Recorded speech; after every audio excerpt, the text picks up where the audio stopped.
নমস্কার। আজ শোনাব বিভূতিভূষণ বন্দ্যোপাধ্যায়ের লেখা একটি গল্প। আজকের গল্প প্রত্যাবর্তন। কাকিমা তাহাকে গবাক্ষ বলিয়াই ডাকিতেন।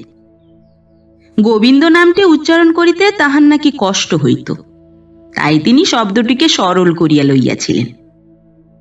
তিনি প্রায়ই বলিতেন, কি বিদঘুটে নাম বাপু, বেছে বেছে নাম রেখেছেন গোবিন্দ, উচ্চারণ করতে মুখ ব্যথা হয়ে যায়। ভেবেছেন ওই নামে ডেকে বুঝি ভবনদী পার হয়ে যাবে। মরে যাই আশা দেখে।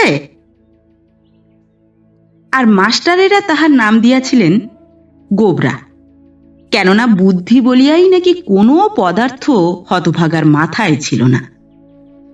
তাহার সারা মাথাটি নাকি গোবরে ভরিয়াছিল। মাস্টারদের শিক্ষাগুণে আর সকলেই তাহাকে গোবরা বলিতেই শিখিয়াছিল। সেদিন বিকালে স্কুল হইতে ফিরিয়াই তাহার কাকার ছোট ছেলে চিৎকার করিয়া উঠিল, মা, গোবরা আজ ভয়ানক মার খেয়েছে। বয়সে সে গোবিন্দের চেয়ে 3 বছরের ছোট হওয়া সত্ত্বেও তাহাকে বড় বলিয়া স্বীকার করিয়া লইতে সে দ্বিধা বোধ করিত।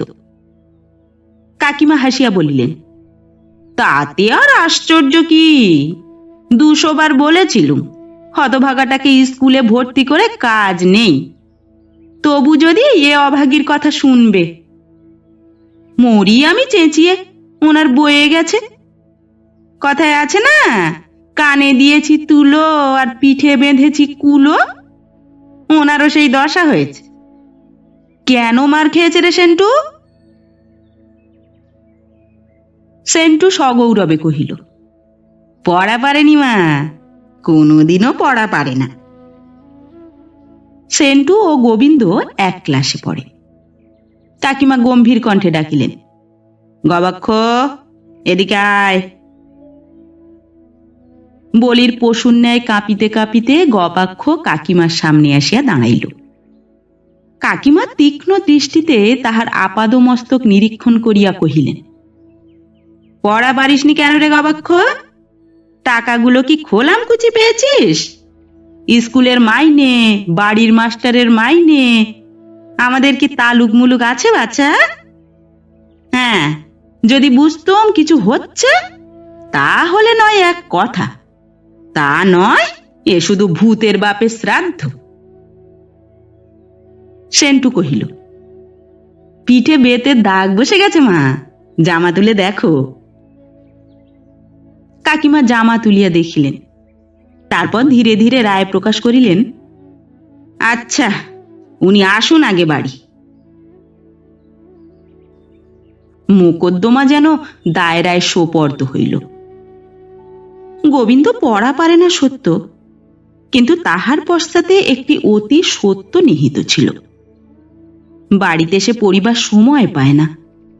সারা দিন কাকিমার ফাই ফরমাস খাটিতে তাহার নিঃশ্বাস ফেলিবার সময় থাকিত না। না বলিবার জো নাই। তাহা হইলে হয়তো বাড়ি হইতে দূর করিয়াই দিবেন তৎক্ষণাৎ। প্রায়ই তো তিনি বলেন, বিধি হয়ে যা, বিধি হয়ে যা, আর জ্বালাতন করিস নে আমাদের। সেদিন সকালবেলা সবে পড়িতে বসিয়াছে, এমন সময়ে কাকিমা আসিয়া তাহাকে একটি আনি দিয়া বলিল, ওরে গবাক্ষ, চট করে 2 পয়সা চিনি নিয়ে আয় তো, দয়া করে 2 পয়সা ফিরিয়ে আনতে ভুলিস না যেন, তোর আবার যে ভুল মন। গবাক্ষ তখন বাংলাদেশে কয়টি বিভাগ আছে তাহাই মুখস্থ করিতে ব্যস্ত। পড়া না করিলে সতীশবাবু তাহাকে মারিয়া রসাতল করিবেন। আশ্চর্য এই সতীশবাবু, গাঁটটা মারিতে তিনি অত্যন্ত পটু। প্রথম দিন হইতে তিনি গবাক্ষকে চিনিয়া রাখিয়াছেন। প্রথমেই তিনি চোখ বুজিয়াই ডাকিয়া বসেন, গোবরা, এদিকে আয়। ওই ডাক শুনিয়াই গোবিন্দর রক্ত শুকাইয়া যায়। তারপর তিনি হয়তো প্রশ্ন করিলেন, বল, বাংলাদেশের রাজধানী কি, আর সেখানে কি কি দেখার জিনিস আছে? এই ভূগোল পড়াটা তাহার কোনোদিনই হয় না। সতীশবাবু বলেন, তুই কি প্রতিজ্ঞা করেছিস পড়বি না? ছেড়ে দে বাবু, ছেড়ে দে। ভূগোল পড়িবার কথা সকালে, আর প্রতিদিন সকালে তাহার কোনো না কোনো ব্যাঘাত ঘটিবেই ঘটিবে। সেদিন সে ভূগোল পড়িবার দুর্জয় পণ করিয়া বসিয়াছিল। কাকিমার আনিটা মাটিতে রাখিয়া সে পড়িতে লাগিল। রাজশাহী, চট্টগ্রাম। এমন সময়ে নিজ হইতে কাকিমা গর্জন করিয়া উঠিলেন, ওরে ও বিদ্যাসাগর, আর জজ ম্যাজিস্টার হোস নে, এদিকে চায়ের জল ঠান্ডা হয়ে গেল যে রে। অগত্যা তাহাকে বই খাতা গুটাইয়া উঠিতে হইল। চিনি আনিয়াই কিন্তু সে নিষ্কৃতি পাইল না। চিনির পর তাহাকে বাজার যাইতে হইল। কাকিমা বলিলেন, 1 পয়সার পলতা আনিস দেখিনি, আলু দেখে কিনবি, কালকের মতো যেন পোকা না থাকে, আর গুচ্ছির পাকা ঢেঁড়স আনিস নে যেন, বুঝলে? বাজার করিয়া ফিরিতেই তাহার বেলা 9টা হইয়া গেল। কাকিমা হিসাব নিলেন, 4টি পয়সা কম পড়িল। কাকিমা চোখ পাকাইলেন, বলিলেন, বার কর বলছি পয়সা। গোবিন্দ কহিল, আর তো কোনো পয়সা ফেরেনি কাকিমা। কাকিমা বলিলেন, আর মিছে কথা বলিস নে রে গবাক্ষ, হিসেব শেখাচ্ছিস তুই আমায়? বাজারের পয়সা চুরি? ও মা, আমি কোথায় যাব? বাড়তে বাড়তে তুই যে বেড়ে উঠেছিস, না আজ আর তোর নিস্তার নেই। ডাক তোর কাকাকে। গবাক্ষকে আর ডাকিতে হইল না, সেন্টুই তাহার হইয়া কাজটি করিয়া দিল। কাকিমা বলিলেন, ওগো দেখো তোমার গুণমণির কীর্তি, ডানা উড়েছে, চুরি শিখেছে। চুরি বিদ্যে বড় বিদ্যে, যদি না পড়ে ধরা। আজ বাজারের পয়সা চুরি করবে, কাল বাক্স ভাঙবে, পরশু সিন্দুক ভাঙবে। এখন হয়েছে কি, আদরের ভাইপো তোমার ভিটের ঘুঘু চড়াবে, দোষ যে আমার। কাকা নিজে হিসাব লইলেন, তথাপি সেই 4টি পয়সা কম পড়িল। শত চেষ্টা করিয়াও গোবিন্দ ওই 4টি পয়সার হিসাব দিতে পারিল না। সহ্যেরও একটা সীমা আছে। কাকা সহ্য করিয়া সেই চরম সীমায় সেদিন পৌঁছিলেন। তিনি অকস্মাৎ মুহূর্তের মধ্যে অতিরিক্ত রাগিয়া উঠিলেন। তিনি উকিল, আর দীর্ঘ 12 বছর ধরিয়া স্থিরভাবে ছোট আদালতে প্র্যাকটিস করিতেছিলেন। চুরি জিনিসটার উপর তাহার দৃষ্টি সচরাচর সহজেই নিবদ্ধ হয়। তিনি গোবিন্দকে গুটি কয়েক জেরা করিয়া সাব্যস্ত করিলেন। সে পয়সাচারীটি আত্মসাৎ করিয়াছে, তাহাতে কোনো সন্দেহ নাই। রাগিলে তিনি ভীষণ হইয়া ওঠেন। তিনি বলিলেন, দেখি তো ট্যাঁক। অগত্যা তাহার ট্যাঁক দেখা হইল, কিন্তু সেখানে পাওয়া গেল না। তখন কাকিমা হাসিয়া বলিলেন, এই বুদ্ধি নিয়ে তুমি ওকালতি করো? বলিহারি যাই, ও এত বোকা যে পয়সা তোমার জন্য ট্যাঁকে রেখে দেবে না? কথা শেষে তিনি হাসিলেন। কাকা আরো জ্বলিয়া উঠিলেন। দুমদাম করিয়া তাহাকে প্রহার শুরু করিয়া দিলেন। কাকার নিকট গোবিন্দ এই প্রথম মার খাইল। কাকাই যা এতদিন তাহাকে সুনজরে দেখিতেন, আজ তিনিও তাহার প্রতি বিরূপ হইলেন। তিনি চিৎকার করিলেন, হারামজাদার জন্যে 200 দিন আমায় কথা শুনতে হবে। দূর হয়ে যা, দূর হয়ে যা। দুধ কলা দিয়ে আমি যেন কাল সাপ পুষেছি। দূর করে দিয়ে তবে ছাড়।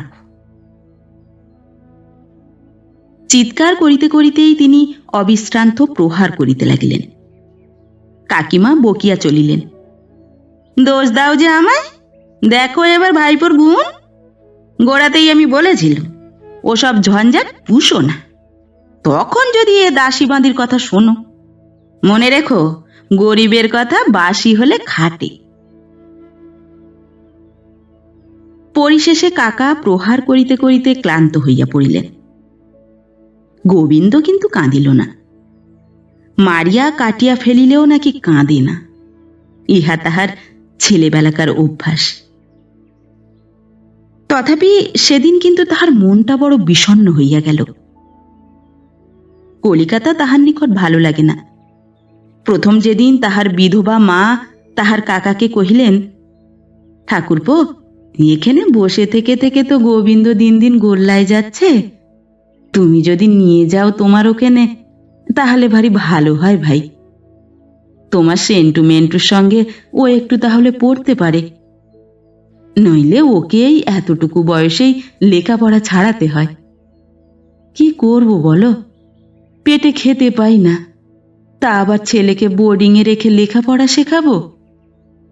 তবে তুমি যদি দয়া করো তা আলাদা কথা। কাকা রাজি হইয়া গেলেন। গোবিন্দ যেন সেদিন হাতে স্বর্গ পাইল। কলিকাতা তাহার শিশুকালের স্বপ্ন। এই তীর্থস্থান দেখিবার জন্য শিশুকাল হইতে তাহার মনে অদম্য পিপাসা জাগিয়াছে। সেই স্বপ্ন তাহার সফল হইবে। বেশ মনে আছে, সেদিন সে যেন হাওয়ায় হাওয়ায় ভাসিয়া বেড়াইয়াছিল। সারা দিন গ্রামময় ঘুরিয়া ঘুরিয়া তাহার পরম সৌভাগ্যের কথা ঘোষণা করিয়া মরিয়াছিল। নিঃশব্দে মধ্যাহ্নে ছিপ হাতে সোনা দিঘির পাড়ে বসিয়া মাছ ধরিতে ধরিতে তাহার সেই কলিকাতার কথা মনে পড়িল। সেই বুড়ো ফণিমনসার গাছটি তাহার নিকট তখন অতি সুন্দর বলিয়া বোধ হইল। তাহাকে যেন নূতন করিয়া রঙিন কাচের মধ্য দিয়া দেখিতে লাগিল। দিঘির ধারে অসংখ্য তালগাছ স্থির হইয়া দাঁড়াইয়াছিল। বাতাস যেন বন্ধ হইয়া গিয়াছিল। জলের উপর একটি স্পন্দন পর্যন্ত ছিল না। ওপাশে সারি বাঁধিয়া পদ্ম ফুটিয়াছিল। পদ্মের পাতায় দিঘির কালো জল ঢাকিয়া গিয়াছিল। দিঘির ধার দিয়া দুটি পাতিহাঁস পাশাপাশি সাঁতার কাটিয়া চলিয়াছিল। দূরে একটি কাঠঠোকরা অবিরত ঠক ঠক করিয়া মাথা খুঁড়িয়া মরিতেছিল। সেদিন সেই বনশোভা দেখিয়া গোবিন্দের চোখ অশ্রুতে ভরিয়া গেল। তাহার ফাতনা ডুবিয়াছে কি ভাসিতেছে, তাহার ছিপে টান পড়িল কিনা, সেদিকে তাহার হুঁশ ছিল না। সে পরক্ষণেই কাপড় দিয়া তাহার অবোধ অশ্রুকণাগুলি চুপি চুপি মুছিয়া ফেলিল। কিন্তু তাহার শহরে যাওয়ার আনন্দ তাহার গ্রাম ত্যাগের দুঃখের চেয়ে গভীর হইয়াছিল। কিন্তু কলিকাতায় আসিয়া তাহার দীর্ঘদিনের মধুর স্বপ্ন ছিন্ন ভিন্ন হইয়া গেল। তাহার মনোরাজ্যের কলিকাতাকে সে ফিরিয়া পাইল না। এখানে আকাশ নাই, বাতাস নাই, সবুজ ঘাস নাই, সন্ধ্যার সূর্যের অগণিত রঙের খেলা নাই।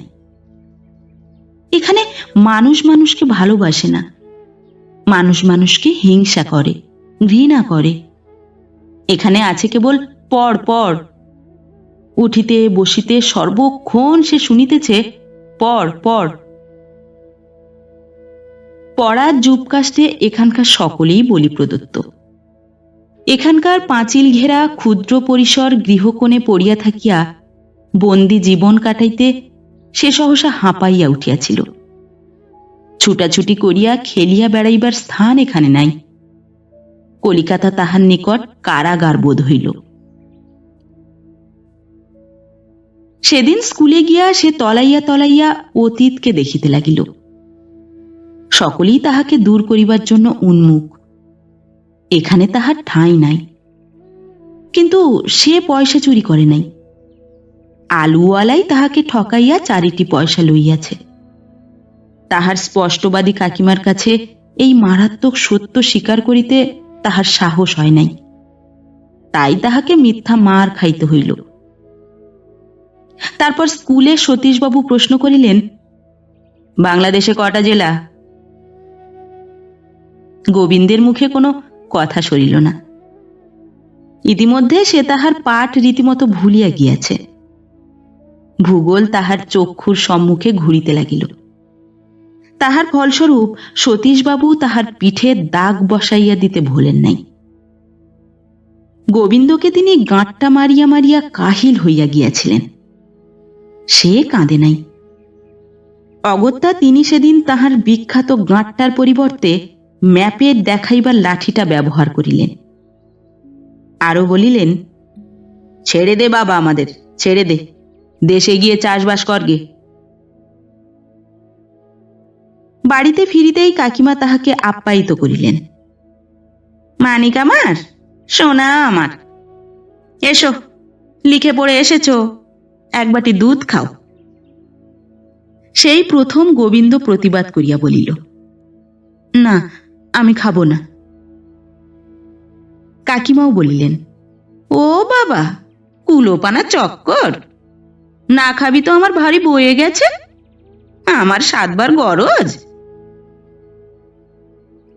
কাকিমাও সাধিলেন না, গোবিন্দও খাইতে চাহিল না। সে চুপি চুপি চিলকুঠিতে উঠিয়া গেল। চারিদিক নিঃশব্দ। সন্ধ্যা তখন ঘনীভূত হইয়াছিল। মাথার উপর নক্ষত্র খচিত নীল আকাশ বিস্তৃত হইয়া পড়িয়া রহিল। আকাশের এক কোণে এক ফালি চাঁদ উঠিয়াছে। তাহার পশ্চাতে একটি বৃহদাকার নক্ষত্র ধকধক করিয়া জ্বলিতেছে। দক্ষিণের উদাস বাতাস ধীরে ধীরে বহিয়া যাইতেছিল। গোবিন্দর অনেক কথাই মনে পড়িল। ছেলেবেলা হইতে আরম্ভ করিয়া অনেক কাহিনী তাহার স্মৃতি সমুদ্র মন্থন করিয়া উঠিতে লাগিল। সুখ দুঃখ মিশ্রিত কত ক্ষণস্থায়ী দিনের মনোরম ইতিহাস। দূরান্তর হইতে সেই গ্রামের আহ্বান আসিয়া পৌঁছিতে লাগিল। সেই পাকা সোনার ধানক্ষেত, নিস্তব্ধ সোনা দিঘি, আশেপাশে তালের বন, সবুজ বাঁশের ঝাড়, হলদে পাতায় ভরা বনপথ, মর্মর শব্দ, হাস্যোজ্জ্বল শিমুল গাছ, চিক্কন পত্রশোভিত তেঁতুল গাছ, সবকিছু মিলিয়া তাহার নিকট অপূর্ব শোভা ধারণ করিল। সেই যে প্রতিদিন পাঠশালা হইতে ফিরিবার সময়ে কলকে ফুল হইতে মধু চুষিয়া খাইত, সেটিই যেন আজ তাহার নিকট বড় প্রয়োজনীয় বলিয়া বোধ হইল। তাহার সোনার দেশ, সোনার মাটি, ইচ্ছামতির ধীর কলধ্বনি, 2-1খানি জেলে ডিঙি, সন্ধ্যার কম্পমান জলের উপর সহস্র সূর্যমূর্তি, নিঃশব্দ প্রকৃতি তাহার নিকট বড়ই মধুর বোধ হইল। তাহার মার কথা মনে পড়িল। সেই স্নেহময়ী মা, সেই স্নেহময়ী জননী। দুঃখিনী কত আশা করিয়া না তাহাকে শহরে পাঠাইয়াছিলেন। যদি তিনি ঘুণাক্ষরেও জানিতেন শহর কি বিষাক্ত, কি বিশ্রী, কি বিস্বাদ। মার কথা মনে পড়িতেই গোবিন্দ কাঁদিয়া ফেলিল। অশ্রু আর সে রোধ করিতে পারিল না। আজ তাহার জন্মদিন। ভাদ্র মাসে এক শুক্রবারে তাহার জন্ম। এই দিন মা তাহাকে পরমান্ন রাঁধিয়া দেন। খাইবার সময়ে তাহার সামনে প্রদীপ জ্বালিয়া দেন, শাঁখ বাজান। আজ তাহার জীবনের একটি বিশেষ দিন, ভাদ্র মাসের এই শেষ শুক্রবার।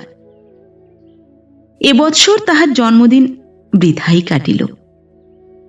কতদিন সে তাহার মার সংবাদ পায় নাই। তিনি কেমন আছেন তাহা জানিবার জন্য তাহার মন সহসা ব্যাকুল হইয়া উঠিল। সন্ধ্যায় পড়িবার সময় তাহার অতিবাহিত হইতেছে। না, সে আজ আর পড়িতে যাইবে না।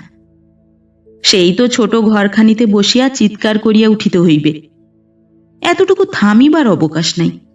তাহা হইলেই মাস্টারের শাসনদণ্ড। সেই বিস্তৃত ট্রান্সলেশন, সেই উৎকট গ্রামারের কসরত, এসব কিছু তাহার ভালো লাগে না।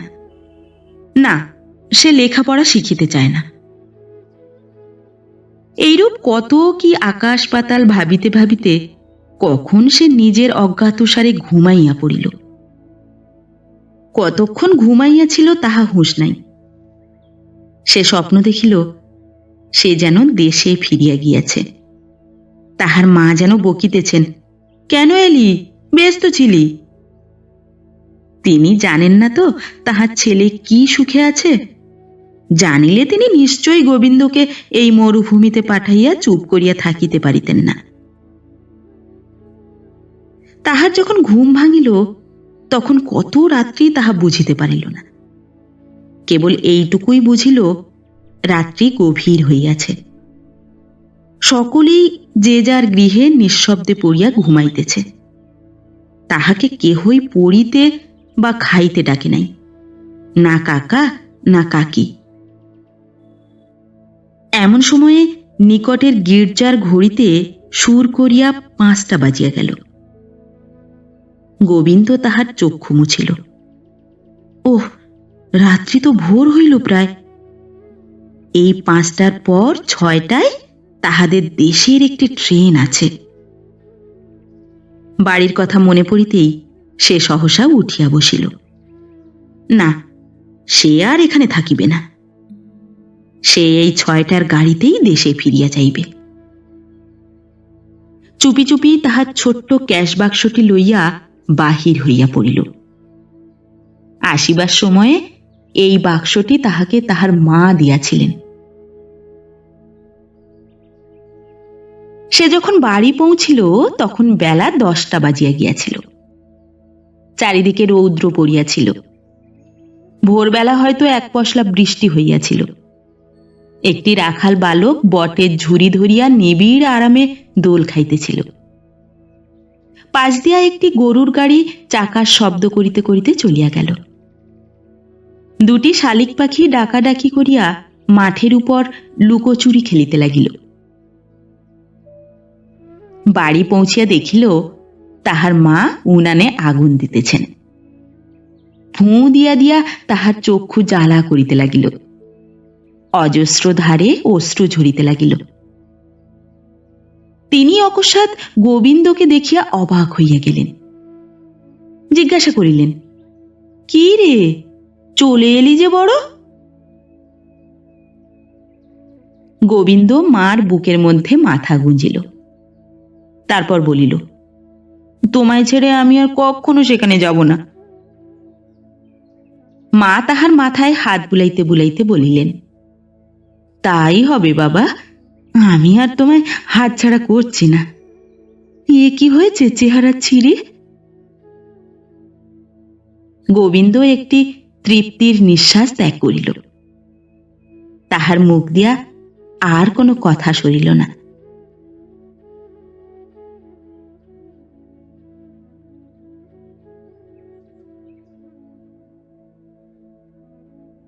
নমস্কার। পরবর্তী গল্প নিয়ে খুব শিগগির ফিরে আসছি। ততক্ষণ সবাই ভালো থাকবেন, সুস্থ থাকবেন। গল্প পাঠ ভালো লাগলে ভিডিওটিতে একটি লাইক করবেন এবং ভিন্ন ভিন্ন স্বাদের অডিও স্টোরি শোনার জন্য অবশ্যই চ্যানেলটিকে সাবস্ক্রাইব করবেন। ধন্যবাদ।